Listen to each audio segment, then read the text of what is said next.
Welcome to the course management model for the PGA of South Africa. My name is Phelan and this is Marna. We have been extremely lucky that we have been able to work with members, amateurs, juniors, as well as professionals. So during this module, we're going to show you how we take all of these levels through a program so they can optimize their course management process. Before we get started, I would like to go over the structure of the module. Our course management strategy is based on three aspects: strokes gained, dispersion, and course rating. We will go over the basics of each aspect and then give you a practical example on how to create your own course management plan. So this is the first part of the course management process that we follow. So this is stroke gain. So I'd just like you to have a general understanding of how stroke gain works. So I'm just going to read it off the screen now. So stroke gain is a way of analyzing a player's performance level when comparing every aspect of their performance with other players within a particular data set. It measures the golfer's performance considering the whole length, shot length, and lie type of every shot and putt during a round of golf. So in simple terms, it basically takes the average of every single shot during a round of golf, puts it against a certain database, generally speaking would be on the PGA Tour. As we go through, as we do this more and more, we're going to start getting better data from different handicap levels. But basically it takes the average from every single shot, puts your game against that average, and you're either going to gain, you're going to be equal to, or you're going to be less than for every aspect. So not only is this a good tool to help you get better at your game, it's a great tool to help you manage the golf course.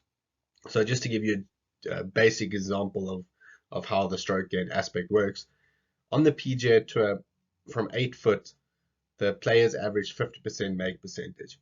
So if you miss the putt, you're going to lose 0.5 shots. If you make the putt, you're going to gain 0.5 shots. And this is all important to understand your strengths and weaknesses so that when you do get to the golf course, you know what you actually need to play for and where your strengths and weaknesses lie.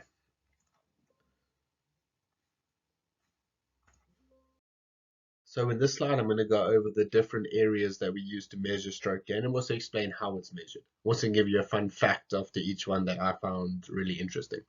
So stroke gain off the tee is measured on par 4s and 5s, and it takes into account the distance and the accuracy that you hit the tee shots.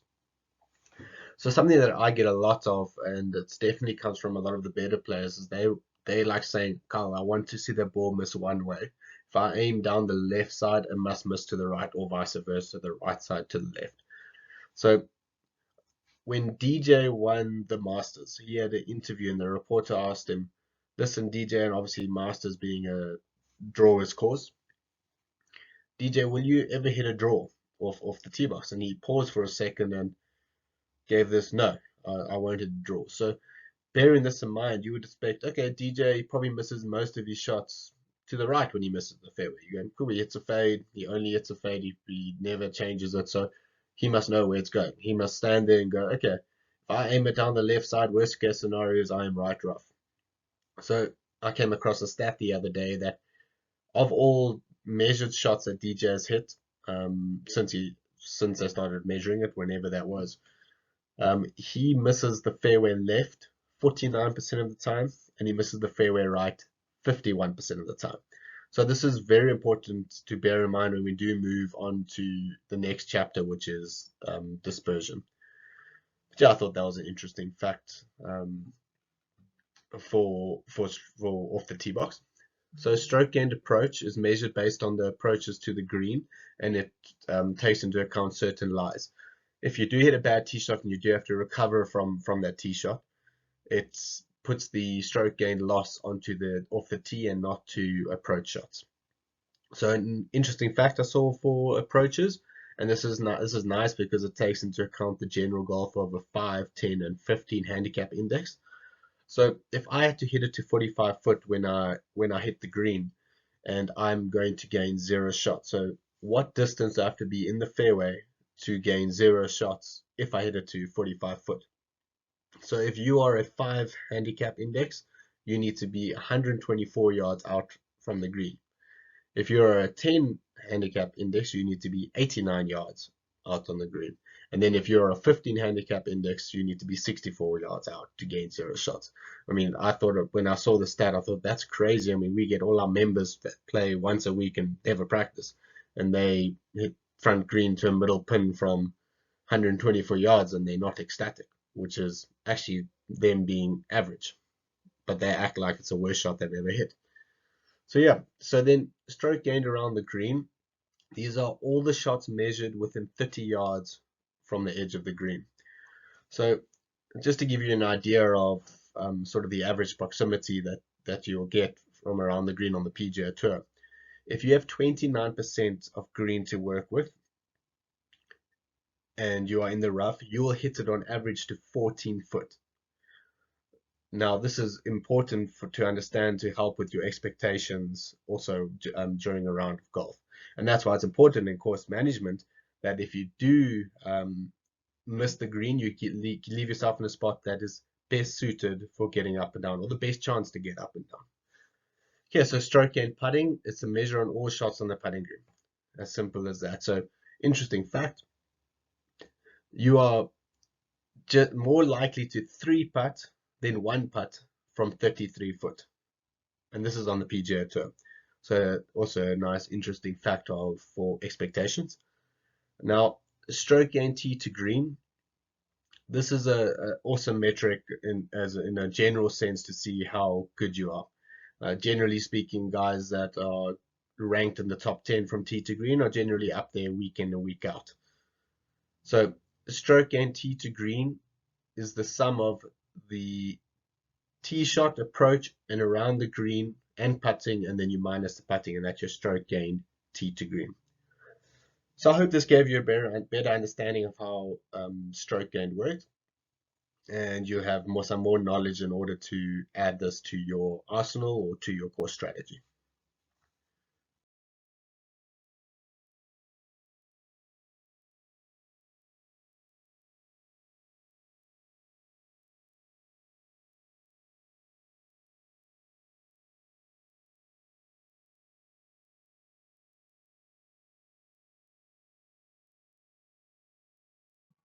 Dispersion. This is our second component for our course management strategy. Dispersion is a measure of lateral accuracy of a golf club. When someone hits a certain amount of shots, they will start creating a shotgun-like pattern and not a rifle pattern. More skilled golfers will have a tighter pattern than a higher handicap golfer. It is also important to see these patterns to help us with our aim points for a particular player for the course. This is how we determine dispersion. We use a launch monitor and let the player hit 10 to 20 shots, and then we eliminate the bottom and top 10% of the shots, and this will create a pattern. We'll also be able to see the player's tendency of left or right or far or short. And in general, the higher the loft, the more backspin there is, and then the tighter the pattern. And as soon as you start de-lofting the clubs, you will see a wider left to right and distance pattern. So over here we got some stats from the PGA Tour just to give you a good idea of how dispersion works and sort of elaborate on the dispersion aspect of the course management. So I've got two distances here. I've got a 200-yard shot compared to a 100-yard shot. We've got the averages from the rough and the fairway. So I'm just going to go over a couple of them, then we can sort of talk about the influences of it. So the average proximity from the rough from 200 yards is 98 foot. From the rough from 100 yards is 30 foot. Obviously, you're going to get a general increase from the rough in terms of greens and regulation compared to greens and regulation from 200 yards. Now, if you're going to solely look at one distance, rough compared to fairway, there will always be a premium on hitting the fairway. But now if you start cross-referencing the distances with the rough and fairway, which you need to do when doing course management, remember it's always a trade-off. When you have made a decision to do something with course management, it was a trade-off compared to something else, and it's better because of the mathematics behind it. So let's say, for instance, you are on the tee box, and for whatever reason, you are either going to hit a 4-iron or you're going to hit a driver. So you're either going to have, for this example, either going to have 200 yards in, or you're going to have about 100 yards in after you hit a driver. So your choice was, okay, I'm going to hit 4-iron off the tee because I want to hit the fairway. So first of all, hitting 4-iron off the tee doesn't guarantee you hitting the fairway.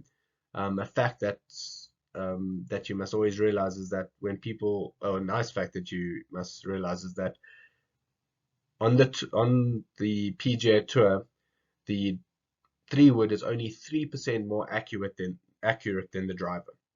So remember, taking an iron off the tee to hit the fairway doesn't guarantee you're going to hit the fairway. But let's say for this example, you will hit the fairway all the time, hitting 4-iron off the tee. So you are going to hit the fairway every single time. So let's put in this one over here. You're going to have 200 yards out from the green. So your average proximity is going to be 41 foot. The average green regulation is going to be 53%.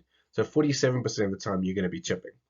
And remember, the wider the dispersion gets, the harder it is to miss on the correct side of the green. Okay, so let's say, again, going back to the example, that's what you decided. So now let's compare it with hitting driver. Let's say you're going to have 120 yards in, where it'll be similar sort of stats. You are definitely going to hit it closer on average from the rough, and you're going to hit more greens in regulation. So therefore, you're going to be making more birdies and more pars compared to this side. So the trade-off for hitting the fairway, because you wanted 4-iron in this situation, doesn't make sense. So now this is the whole thing. Whenever you're doing a strategy, you're always comparing something with something. And in this scenario, hitting 4-iron off the tee, even if you hit the fairway every single time, still doesn't make sense compared to hitting driver even in the rough every single time. And remember, hitting driver doesn't mean you're going to miss the fairway every single time. So it comes down to that same trade-off. And dispersion with this one, let's say you do miss the fairway, which you will 35% of the time. Sorry, the green 35% of the time. It is, because the dispersion is smaller, it's easier to miss it on the correct side of the green, or the easy side of the green, when you'll see when we do rating of the golf course, how we rate around the green. So this is the result when measuring your dispersion. We've got two players over here. The one is an amateur and the one is a professional player. I want to point out some notable differences in the screen here. If you look at the little dot over here, in general, the higher the loft, the tighter the dispersion, the closer you will get to the green as well. And then the further dispersions will be for your driver shots, also a little bit more wider dispersion here. Some other difference between our pro player and our amateur player, if we look at our 7-iron shots here from our amateur player, you'll see his dispersion tendency is more towards the right, and then he's got a big difference between front and back as well. If we look at our 7-iron shots from our pro player, the orange over here, you'll see it's more evenly distributed, and his back and front is not that big of a difference than what you get with your amateur shots. You'll also see about a 25 meters difference between the two. And then the bigger difference will be on the driver shots. This will be our amateur shot, driver shot over here, and our pro driver shot here, as I mentioned earlier. You'll see the dispersions are a lot wider than what you would get with the shorter irons compared to this one over here.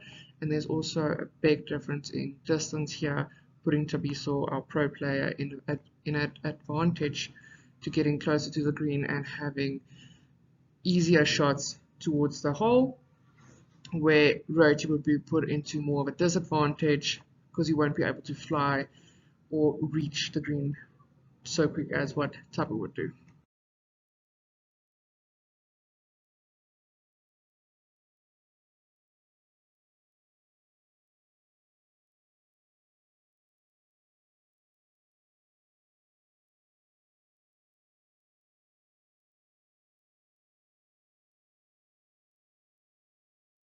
In conclusion, dispersion is like a fingerprint.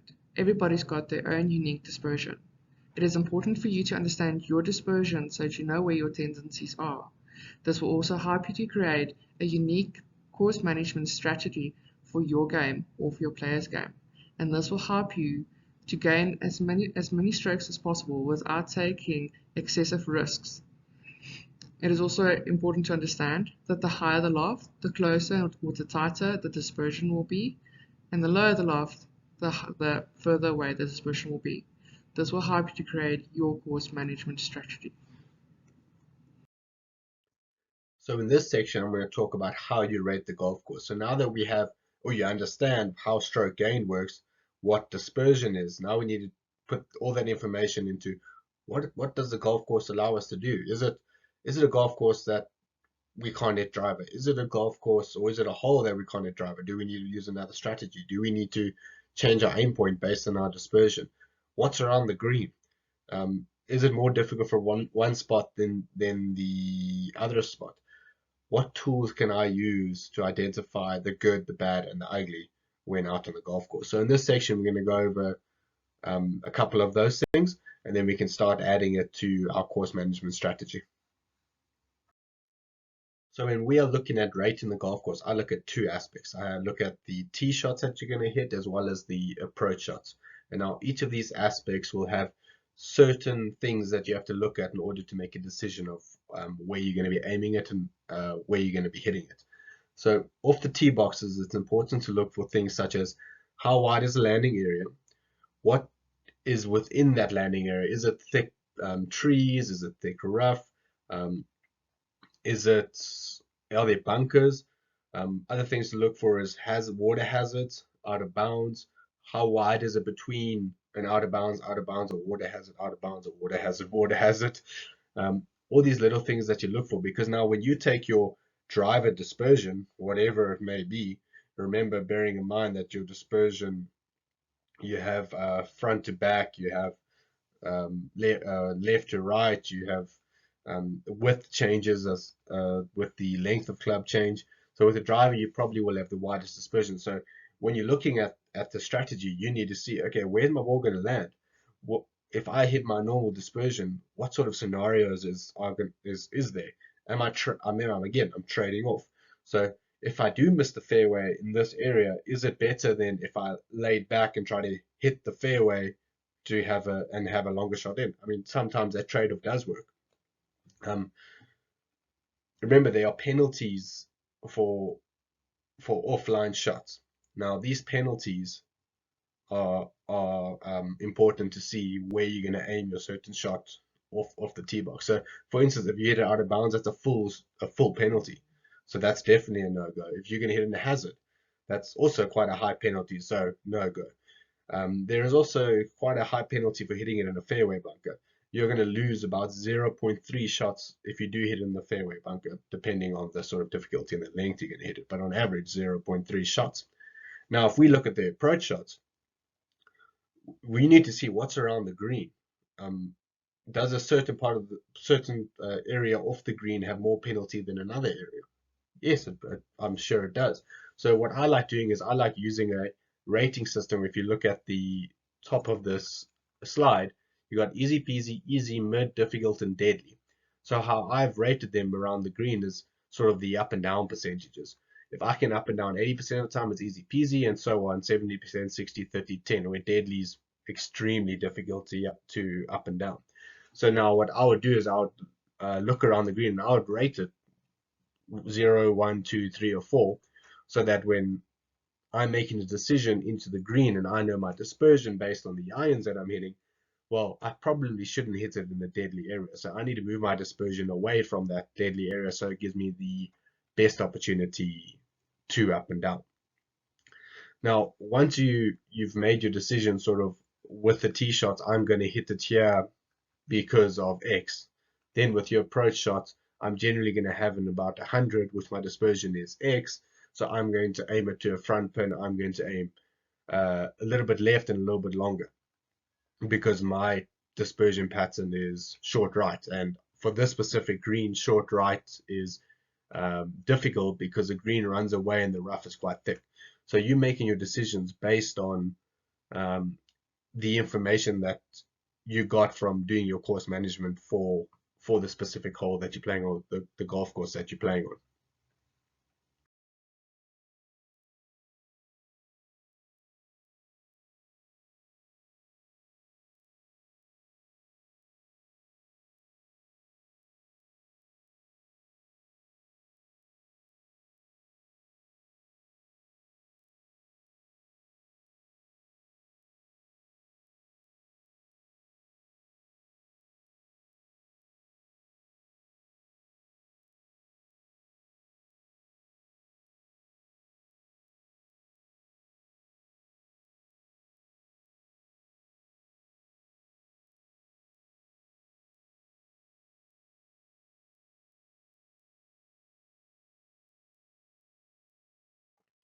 All right, so now we're moving into our practical examples.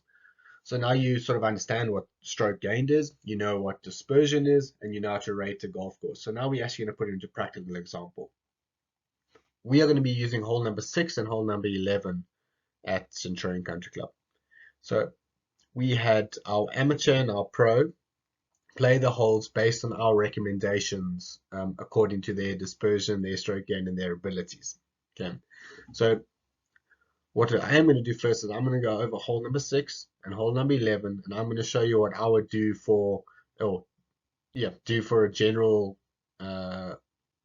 course management package that I would send to my players and sort of what things to look out for. So I would use Google Earth before they go play, just to get a general idea of how wide the landing areas are, what it is to carry the certain areas, and get a general sense of where they need to aim before they get there. Then once they get there, they can add the extra notes and whatever it may be. So my key for sort of the colors that are out there at the moment. So remember, we had ratings of a 0 all the way to 5. So the easy peasy is green, easy is blue, mid is purple, difficult is yellow, and deadly is red. Okay, so let's start off with the tee shots. So things that I'd look for when I'm looking at the tee shots is, okay, so are there any hazards that I need to look out for? So hazards being bunkers, out of bounds, and water hazards, okay? Or any sort of maybe an area of trees that are extremely thick that if you hit it in there, you have to pretty much punch out sideways. That's also counted as a hazard for me when I'm rating it. Okay, so now I'm standing on this tee box, or sorry, I've measured this and I can see, okay, there's a water hazard down the left side that's marked in red here. I've got an out of bounds down the right side also marked in red, and I've got a bunker sort of just off the middle of the fairway, sort of splitting these two fairways. So the first thing is I'll do is I'll measure to that bunker, and I'll see that to cover the bunker you got to hit it 262 yards. Short of the bunkers 243 yards. The landing area, if you do cover the bunker and you do hit normal driver, or what our pro did at 290 yards, that landing area is 69 yards wide. So in terms of dispersion, that's well within dispersion. So that's so far it's a go zone for driver for our pro. Okay. So now if we come back, so let's say you couldn't carry the bunker, and remember this bunker, hitting it into a bunker is quite penalizing. So if you do hit it, if you can't carry the bunker, you're going to have to hit it short of the bunker.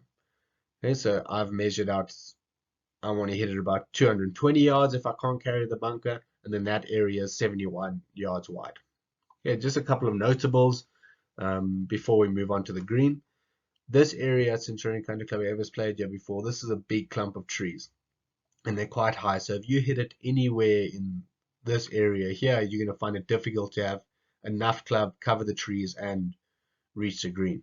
But you'll see when we've rated the green, rated around the green, and that area is easy peasy, it's actually not a bad play then to take less club, try lay it up short, and then try up and down. The trees on the right side are quite spaced apart. You're probably looking at about 5 to 10 meters apart for each one, and there's no low-lying branches, so if you do hit it in here, it is easy to hit it up to the front of the green and up and down as well. Okay, so moving up to the green area, you'll see that I've rated the front of the green as easy peasy. So if you hit in this area, you're going to up and down more than 80% of the time. The bunkers on the left and the right are very difficult bunkers. You're generally sitting quite a bit lower than the green. The green 90% of the time is running away from you. So generally speaking, if you do any of these bunkers, it is difficult to get up and down. Yes, if the pin is on the left and you're in the right bunker, it's easier than if the pin is on the right and you're in the left bunker, it is easier. So the pins also come into play when you're making this decision. But generally speaking, I've rated this as a difficult green, pretty much from 5 meters on to the back of around the green is quite difficult. The easiest part is front of the green. So for me, if I'm taking some strategy, depending on how far I have got in and the dispersion that I've got in, I'm going to try center my or the worst case scenario ending in sort of the easy peasy part rather than in the difficult side. So overall, you can see how I sort of worked my way through the hole, figuring out the best strategy and sort of based on hazards, landing area, difficulty, and the dispersions of the players. Okay, so now we got hole number 11. Yeah, this hole is a monster. I really struggle with this hole, and whoever's played it before probably agrees with me. I think with the strategy we put together for the amateur, I think I might be using that strategy from now on. But yeah, just to go over some stats for the hole, it plays 223 yards. The average greens in regulation for that distance is only 47%. You're going to hit it on average to a proximity of 49 foot. And during that big easy final, this hole played 16 over par. So if you made bogey, you're never ever losing a full shot to the field. And bear in mind, this is only 30 players. So in a general field, that would have been a lot higher. So looking at the ratings of the golf course, of the hole, on the right-hand side, there is an out of bounds, but this one shouldn't ever come into play. On the left side, there is another out of bounds, and this one's probably more predominant in winter. So this area over here becomes very dry and sort of the ball can run out onto the road on this side. This waste bunker on the right, it's probably about 2 meters lower than the green. So there's quite a big slope off here to the right. I've marked it as deadly because it is extremely difficult to get up and down. If you make a 4 from, or if you finish with a 4 on this hole from this area, you take it and you get out of there. Also, you're never quite sure sort of the lie in this area. It might be a bit firmer. Being a waste bunker, it's never as manicured as the rest of the bunkers. So I've rated this as extremely difficult. You might get the one that you get a bit of bounce from the club, hitting it a little bit fat and ending up in this out of bounds. So if you can make your 4 from this area, get out of there and go. Similar to number 6, the front of the green is easy peasy. You pretty much got fairway and you can go straight up. These two blue areas, depending on where the pin is, could be easy or could be mid. There is quite a big slope here, so it's unlikely that you'll stop in this area, but if you do, it's mid or easy peasy. The bunker on the left side is difficult. And also, again, probably if you do it in this bunker, you were taking a bit of chance with the out of bounds on the left, but it is difficult, but definitely an easier bunker than that right-hand side bunker. So whenever we're looking at the strategy for the players, because it's a longer shot, the dispersion gets wider. So we try center their dispersion over an area where most of the balls will fall in a safe environment or sort of area on this side. Okay, so now we're heading into sort of a practical example. So what we got on the screen on the slide here at the moment is we have that same picture that I showed you when I was going over the rating of the golf course. Then we have the tee shot and then the approach shot on the screen as well. So what I'm going to do is I'm going to explain sort of why we chose the shot or the angle and the target line we did. And yeah, just play the shots and let's see how it ended up. So Tubby hits his driver about 290 yards. So remember, if we go back to what I spoke about in terms of that fairway bunker over there, which is about 260 yards to carry, that means he carries it very easily. So he takes that out of play. We know sort of the landing area was 69 yards wide. And if you go back and look at Tubby's dispersion with the driver, it was well within that. Yes, will there be an odd one that goes outside of that dispersion? Yes, unfortunately. But with golf, if you're worried about the outliers the whole time, you're never going to be able to commit to anything. So his average dispersion is well within that. He carries that bunker very easily. Now we need to center that dispersion over over an area where if he does miss it left and he does miss it right, he's all right. Again, going back to that Dustin Johnson example that I spoke about earlier in this course management course. So if I want an equal left to right for Tubby, I'm going to probably be aiming it over the left side of this bunker that's in the middle of the fairway. So if you look at the top video, that's pretty much on this left edge of this tree line over here. That will have put a center his dispersion over the widest area. So let's see him hit it and let's see where it ended up. So don't blink because you're going to miss your swing.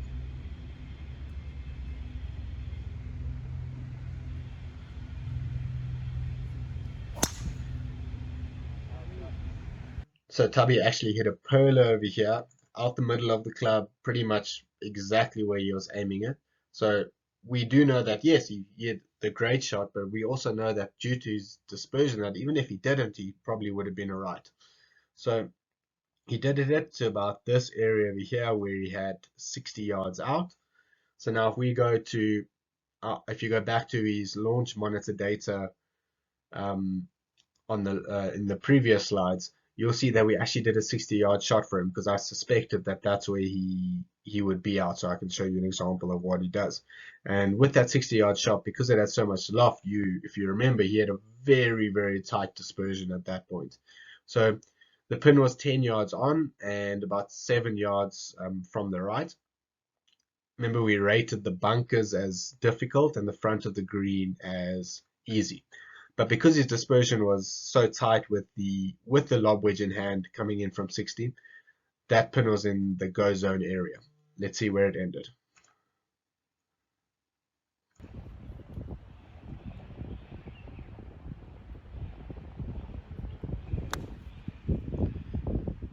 He did hit a perla and he hit it to 7 foot. So far the dispersion standing up. He had a good shot, a good tee shot within his dispersion.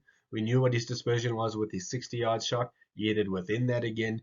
He had a 7 foot birdie putt and he made it. So we took into account his dispersion, where any potential issues were, where the best aim points was, and he walked off this hole with a birdie.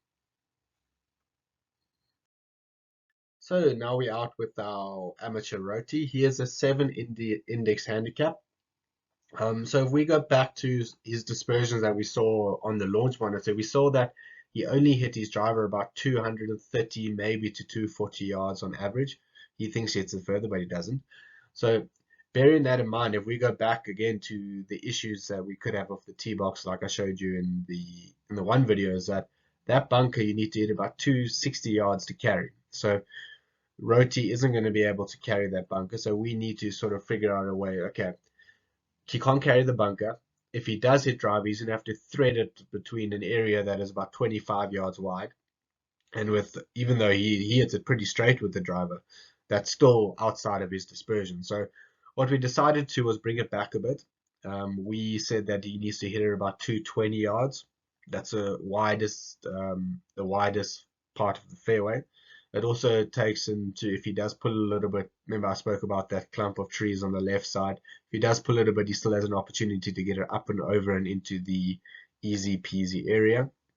If he does push it a bit, and if we go back and if we go look at his dispersion pattern, you'll see that most of his shots, his misses were this right sort of miss of where he was trying to aim it. So if he does hit that 220 yards, there's a clump of trees sitting around the 150-meter mark from the green, where if you hit it in there, you could be blocked out very easily. So hitting at 220 takes out of those trees. It opens up a little bit here on the right side.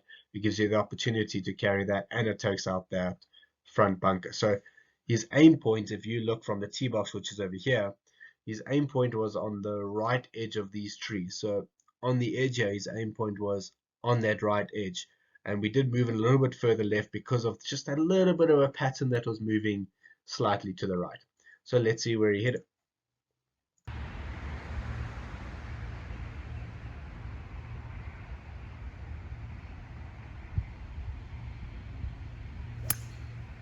Oh, nice elegant swing there from Roti, but he did hit a very good shot.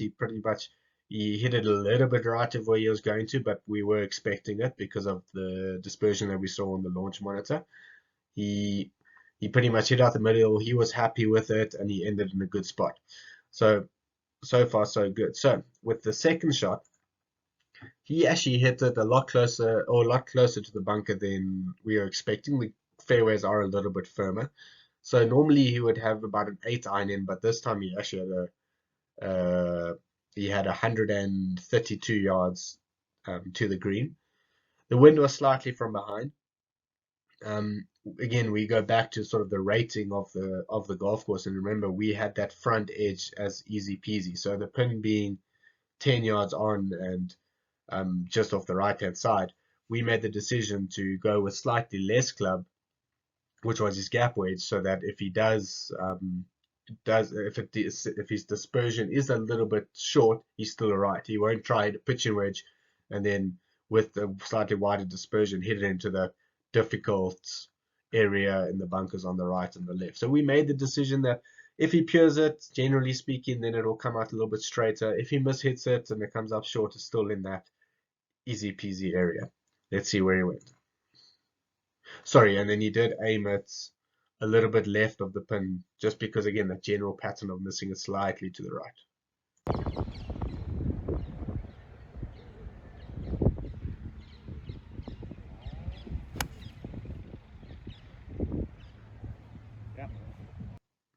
So he actually hit that pretty much on the aim point that he was aiming at. So he was about 3 yards left of the pin, but he did come out about 4 yards short of it. So he's still on the green. He still has a good opportunity to make birdie, but which he didn't, unfortunately, but he was still able to make par.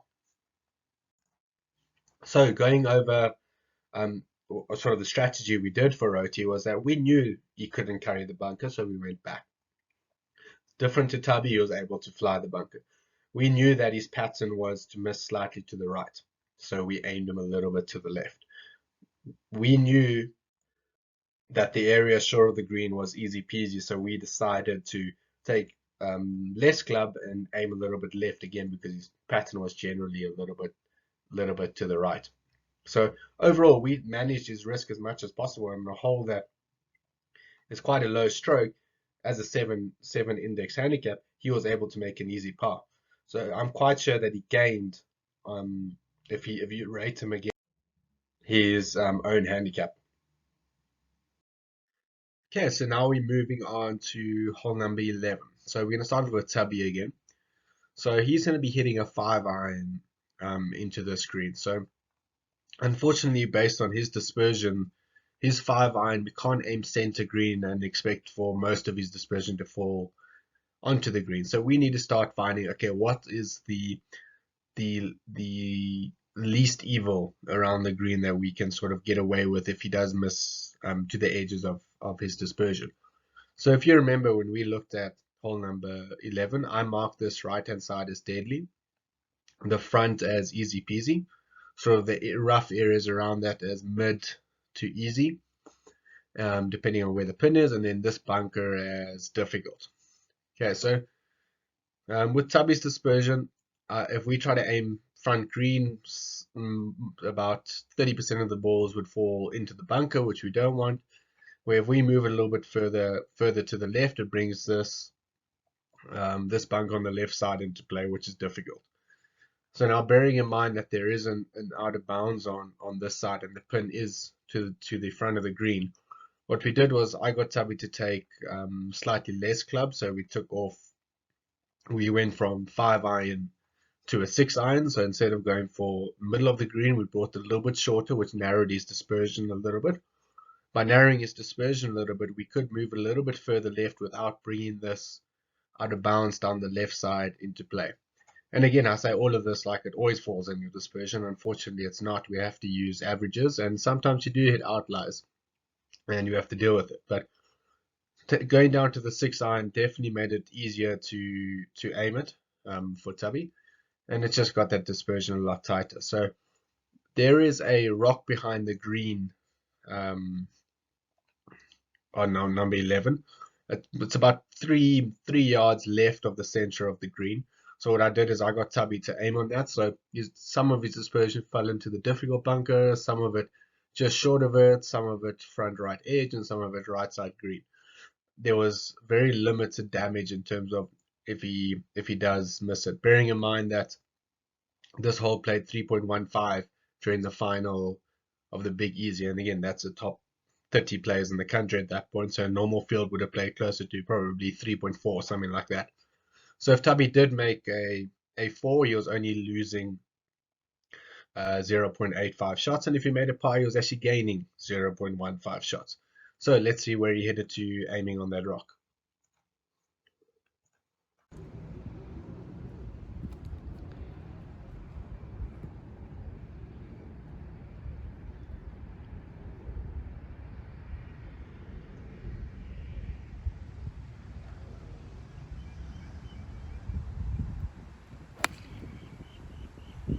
So he hit a pretty good one. So he did miss it to the right side of his dispersion. So if you have a look at the bottom video over here, you'll see that he missed it to the right side of the green and pretty much pin high from where he was going to. Now, if we had to take overall what his, if we took a 5-iron, it would have been further right potentially.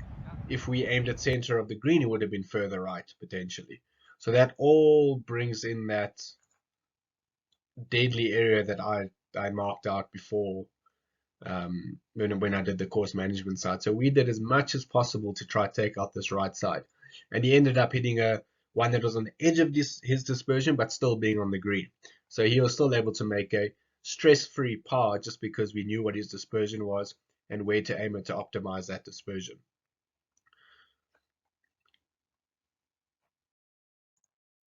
Okay, so this was a very interesting one for me, and it's something that I will probably now put into play, like I said earlier.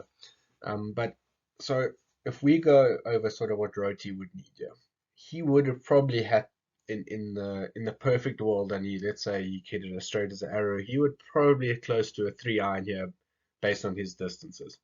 Again, remember most amateurs think they hit it further, but stock standard you would probably have to hit a 3-iron, 4-iron, something like that. But now we go back to, okay, Roti, we need to optimize, or with Roti, we need to optimize sort of where he's going to hit it and where's the best place for him to hit it. So when he hit his 4-iron, and we did it on the launch monitor, his landing area was quite wide, and he also had an issue with sort of distance control, which is general for handicapped sort of high-ish mid handicap players. As soon as you get to the longer clubs, the more the bigger the difference between the low clubs and the high clubs, where pros that difference isn't as wide compared to the averages. So with Roti, we saw that okay, 4-iron most of the time his dispersion was probably sort of something like this, where it didn't matter where we aimed. If we pushed it a little bit to the left because you're worried about right, he would still have it in the right, but he would bring in the out of bounds to the left. If we put it in middle green, he would bring a lot into the right, which I marked as deadly, and then you would still have the bunker to the left, and never mind the issues you might have sort of with distance control. So what I did for Roti is what I told him to grab his 6-iron, which he's pretty good with. It's his mid iron club. He hits it pretty straight. He hits it pretty solid. So he's got the dispersion is abnormally tighter compared to his 4-iron. So what I got him to do, and now we go back to the rating of everything, is that front area is rated as easy peasy. So what I got him to do is go, here we go, Roti, here's your 6-iron, hit it into that easy peasy area. It's your tightest dispersion. You're going to have a little chip. Worst case scenario is you hit a bad chip, and you up and down and make a 4. And on his handicap, making a 4 on this hole is pretty good. Most handicap players, if you tell them they're going to have 4 year for the rest of their life in medal competitions, they're taking it and running. So what I got for Roti, hit the 6-iron. Let's see, he aimed it actually towards the right edge of the left bunker, and let's see where he hit it.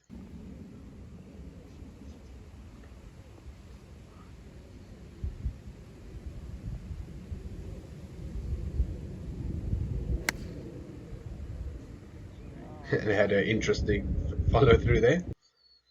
But he still hit it pretty well. And also, this is all bearing in mind, he did some launch monitor stuff, came out, we went straight to hole number 11 as the first hole, and that's the first shot he hit on the golf course. So he hit it pretty well. Hit it to, if you look at the bottom video, hit it to pretty much just short of the green in line with the pin. So he did miss it to the right of his target. He did have some illegal placing over there. We do have placing. And then he chipped it. He is a pretty good chipper, even though the technique might say otherwise. He did hit a pretty good chip to about a foot, and he actually made a par. So he made the exact same score as Tubby did, but with different strategies. So to optimize Roti's strategy on this hole, we went for a tighter dispersion into the easy peasy, so that the most he was going to make is a 4, which is pretty much average, or probably average for his handicap anyway. So we optimized his scoring on that hole by making a decision to not actually hit it onto the green. In summary, we use strokes gained, shot dispersion, and course rating to create a course management strategy for our players. Golf is a very unpredictable game, and by using these aspects, it will guide you to eliminate some of the unpredictability of the game. When you understand your shot pattern and play according to your abilities, you will be able to play consistently better scores. So, I hope this model gave you the basic understanding of each aspect and how knowledgeable decisions can help your game. So to end, I thought it would be important to show you where I get a lot of my information from, where I derive a lot of my theories from and that. So that you can go have a look, you can see what you like from it, and you can also derive some of your own theories from it. So we got Low Stagner, he's on Twitter, he gives a lot of great information regarding um, averages, stroke gain for different handicaps, not just on the PGA Tour, so that's always cool to see. We've got Scott Fawcett, who started the Decade System. He's actually where I started a lot of my interest in course management. His system is very simple to use. It's based on mathematics. He explains it really well. So always nice to follow him to see what he's saying. He's also, I mean, his Decade System he had, I think at the Canadian Open on during the third round, he had 7 players tied second. So that's crazy if you think about it. Then if you do want to go into course management, I think one of the most important books you can read is Mark Brody's Every Shot Counts. It's a book on stroke gained and sort of how he derived it and how stroke gain works and all of that. So I've got it on my bookshelf. I'm always going backwards and forwards to it. It's one of those books where you just keep for the rest of your life, and you keep getting that information from it whenever you need it. And yeah, I'm always looking at the PGA Tour stat center. I always like seeing what the best are doing, how they're doing it, comparing it with each stat, comparing to each other. What are the averages? What are their stroke gains? All of that stuff. So again, important to always keep an eye on what is happening, what is trending, and sort of what is important in the game of golf for the best players in the world. And yeah, thank you again for watching this course. If you do have any questions, please do not hesitate to reach out and ask. I think as PGA members, it's important for us to be able to ask our fellow members information, or even if you just want to bounce ideas off everyone, I think that's also important. So thanks again, and hopefully we can see everyone soon.